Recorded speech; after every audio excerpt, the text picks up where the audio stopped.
నమస్తే. వైసీపీ అధినేత CM YS Jaganmohan Reddy వచ్చే అసెంబ్లీ ఎన్నికలలో భారీ విజయమే లక్ష్యంగా అడుగులు వేస్తున్నారు. వై నాట్ 175 అంటూ దూసుకుపోతున్నారు. అయితే టీడీపీ నేతలు వై నాట్ పులివెందుల అని గొప్పలకు పోతున్నారు. ఈ క్రమంలో పులివెందులలో 1,00,000 మెజారిటీ టార్గెట్ గా ముందుకు సాగుతున్నారు.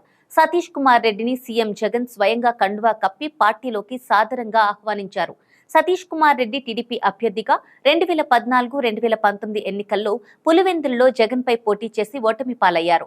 అంతకు ముందు 2004-2009 ఎన్నికల్లో సతీష్ కుమార్ రెడ్డి దివంగత వైఎస్ రాజశేఖర రెడ్డి చేతిలో ఓడిపోయారు. టీడీపీ తరపున కడప స్థానిక సంస్థల ఎమ్మెల్సీగా 2011లో ఎన్నికయ్యారు. గత ఎన్నికల తరువాత టీడీపీ కార్యక్రమాలకు దూరంగా ఉన్న ఆయన 2020లోనే టీడీపీకి రాజీనామా చేసినట్లు ప్రకటించారు.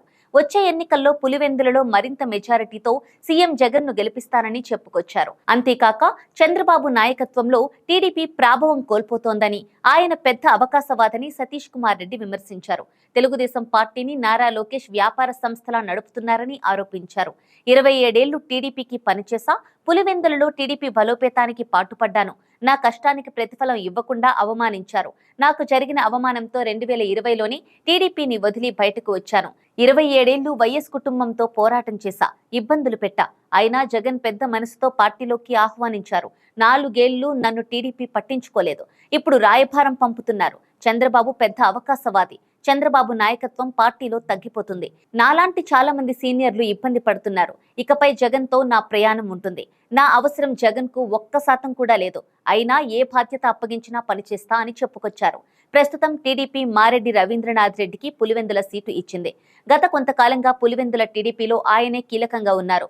అయితే గత 2 ఎన్నికల్లో పోటీ చేసిన సతీష్ కుమార్ 2 సార్లు 40,000కు పైగా ఓట్లు సాధించారు. గత ఎన్నికల్లో 42,246 ఓట్లు దక్కించుకున్నారు. దీంతో జగన్ మెజారిటీ 90,000 దగ్గర ఆగిపోయింది. అయితే ఇప్పుడు సతీష్ చేరికతో 1,00,000 మెజారిటీ ఖాయమని వైసీపీ బలంగా నమ్ముతోంది.